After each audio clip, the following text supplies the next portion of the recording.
Muhammad Keri Andrianto Riza, anak dari pengusaha minyak Riza Khalid, dimasukkan ke mobil tahanan Kejaksaan Agung. Keri adalah salah satu tersangka kasus korupsi di PT Pertamina Patraniaga. Peran Keri Andrianto diungkap oleh Kejaksaan Agung. Direktur Penyidikan Jampitsus Kejagung Abdul Qohar bilang PT Orbit Terminal Merak, depo BBM yang digeledah Kejaksaan Agung adalah milik Muhammad Keri Andrianto Riza, yang oleh Kejagung disebut dengan inisial MKAR. PT Orbit Terminal Merak menjadi tempat blending BBM RON 92 dan RON yang lebih rendah untuk dijual seharga RON 92.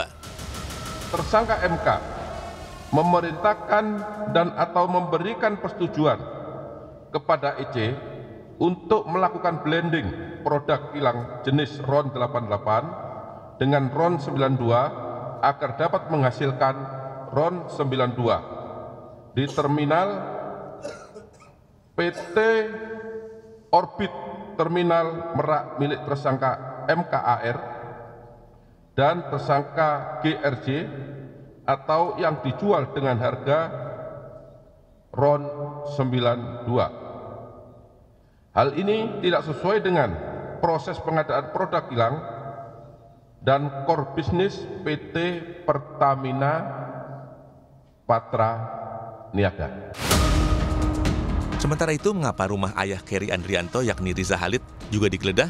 Karena Keri dan tersangka lainnya menggunakan rumah Riza Khalid sebagai kantor. Ya, jadi rumah Pak Riza Khalid itu sekarang kan jadi kantor, ya, di mana para tersangka dari 3 orang kemarin dari pengusaha itu berkantornya di sana, sehingga kita geledah.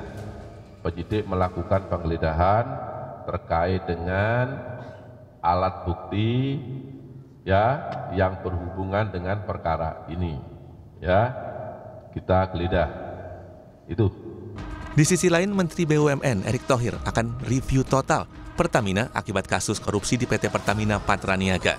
Erick bilang, review total Pertamina juga untuk memulihkan kepercayaan publik terhadap Pertamina. Sama, di Pertamina sendiri tentu kita akan review total. Seperti apa nanti bisa perbaikan-perbaikan yang kita lakukan ke depannya. Ya, dan kita sama-sama petakan mana yang kita bisa lebih efisiensikan. Ya, ini ada holding, ada subholding. Seperti apa kita review?